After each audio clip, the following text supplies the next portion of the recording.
Hey Hebrew fans, this is Todd. So I've been talking about it a long time about building the King Shark Connect and Collect. So I went on eBay and I got all the parts for it. I just got tired of trying to collect all the figures, so I just went ahead and cheated and just bought all the pieces. And here they are. Let's go and open them up one at a time and see what we got here. And it's cool, the guy that sold this to me, he left them actually in their little plastic pieces. So let's go ahead and take them all apart. There's the head and the shorts. Now, as I mentioned before, when I was going to use the alternate head, it kind of stunk because the alternate head did not come with this short section right here. So I was unable to use it without getting the full head, and just Zoom alone to get the head and the shorts was $50. So I figured, you know what, I'm just going to go ahead and just buy the Connect and connect the figure myself. So collect and connect, eBay auction. So let's go ahead and start getting these parts out and see if we have all the parts first of all. Then after we have all the parts, then we'll go ahead and put it together. Let's see, big toe on the inside. There we go. So that leg goes there.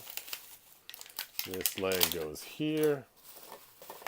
We have the head, and we have the arm, and we have the mid crotch section, and we have the other arm.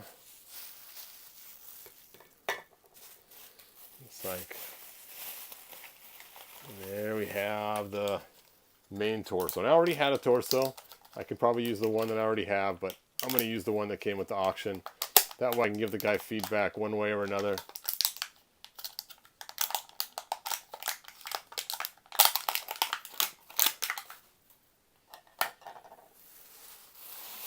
Now the cool thing is I have the alternate head because I got that, actually it wasn't the Flash it came with, it was the Robin figure that's Batman's son. So, that's right, now I recall. But anyway, so I still have that alternate head that did not come with the auction, but actually got separate, so if I want I can use the Hammerhead head, which is pretty cool too. So let's go ahead and build this guy. Now, for those of you that have seen my videos before, you know one of my favorite tools that I use for customizing is my heat gun. So here I have my trusty heat gun, and you want to put it on the low setting. It's the first button when you click it, and you want to heat the parts up before you put them together. And the reason for this is inside here they have these little plastic things that hold it in place, and those snap off very easy. Mattel uses these a lot, and they break so easy that if you're not careful, they'll end up cracking those, and then the leg or arm or whatever part it is will keep falling apart. So you always want to do that. Make sure you have all the parts in the right order, so that way when you go to put it together, you don't have to try to figure out what's going on or where they go. So let's go ahead and get started. So let's heat up this leg right here and pop in our first leg. Now, if you live in a really hot area like Arizona or somewhere else, you do this during the day and don't have air conditioning on, I imagine you probably don't have to do this. I live in the Pacific Northwest. It's a little bit colder here, so I want to make sure I get the parts warm enough so that they will not crack when I put this on. Now, you can see this piece right here that I have. I have the same type of material to put my heat gun on so I don't accidentally cause any fire or melt rugs or anything else. So you want to make sure you have a nice place to set things so they don't cause any issues. All right, let's pop on the first leg. How cool is that? He's on his way. Let's go ahead and get the other side warm. Now, a long time ago, I put together a Swift Wind for She-Ra, and when I was putting the wings on, I popped them in place without heating it up first, and sure enough, those wings ended up cracking, and I was not happy with the results. Not the wings, but the hole where it goes into, and I was not happy with those results. So that's why now I've learned the hard way to always heat up your parts. You heat up the hole, not the pin, and this will make it so that when you put it together, it will not crack, hopefully, as you put it together.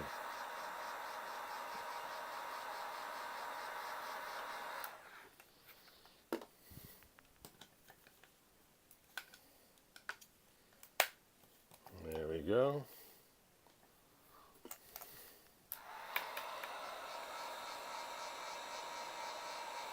Remember, low setting only. We don't want to melt the plastic.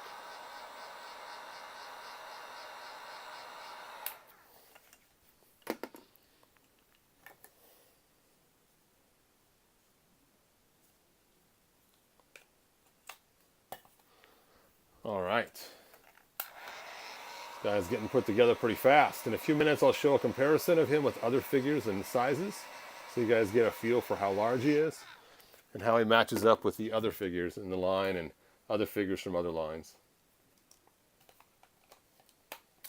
One last piece, the head. I'm going to use the original shark head, not the alternate head. I might change it up later.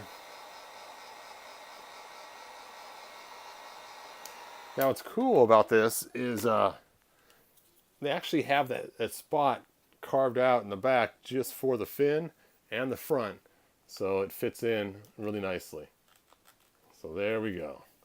There is our king shark. Now, for those of you that have watched my videos in the past or that know me, you know you need to add some sort of weapon or something to go with this. So I made a battle axe for my Hulk that many of you have seen. Let's see how it fits in his hand. Now, his hand is a closed fist, and so the only way to get weapons to fit in here normally is to drill a hole in his hand, but we don't want to do that. So this axe right here, I created it for the Hulk so that it actually has an opening here for his hand, and then the fist guard acts like it's for his fist. Let's see how it fits. And you know what? That works pretty good. Look at that. Now my king shark can have this giant battle axe or anything else I want to create that has the same handle. So that's how it looks. So it gives the illusion like he's holding it, but really it's just like that old arrow going through your head trick kind of thing, where it's actually just on both sides. So there's my king shark. Let's go ahead and compare him to that cool Batman from the series and see the height difference. Pretty big difference. How about the Flash? Where is the Flash? There he is. Now, I'm a huge fan of the show, Arrowverse, and all the different shows with it. So, of course, King Shark on the Arrowverse is pretty cool. So there's the Flash and height comparison. So you can check that out. All right, let's compare him next to the Thing. And the Thing looks pretty small next to King Shark. Now, of course, the Thing is not DC. It's Marvel. But let's go ahead and compare him to someone like Doomsday. And he compares pretty good to Doomsday. I mean, they are just about the same height. So that's pretty cool. Doomsday's a little bigger. And, of course, here is the Hulk from the 2-pack. With the Hulkbuster suit. Pretty good comparison for size there. I'll just back these right up against the back wall so you guys can see better. And let's go and compare them against my favorite Hulk. The one that I have altered to be similar to that of Titus. The one who actually owns the battle axe. And you know, that's pretty comparable. All right, so King Shark is built. He is a pretty cool action figure. Let's just put his alternate head on just for fun. What the heck? Let's see how that hammerhead head looks. Let me give it a quick heat up.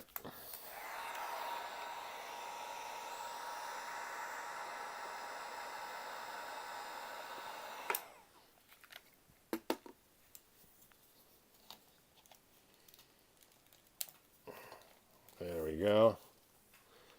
You know what? That hammerhead head is pretty cool. I like that a lot. I'm glad they gave an alternate head. That way then you can kind of be a little more different than the standard shark look. That's kind of fun. All right. So that's it for this video. Watch my next one. I'm going to open up a brand new Superman figure and compare him with the Superman figure that came with the Return of the Dark Knight. And we'll do some comparisons and different head comparisons and maybe some head swaps. All right, you guys, thanks for watching. I'll see you guys. If you tune in, the next video should start in about 5 minutes. Thanks.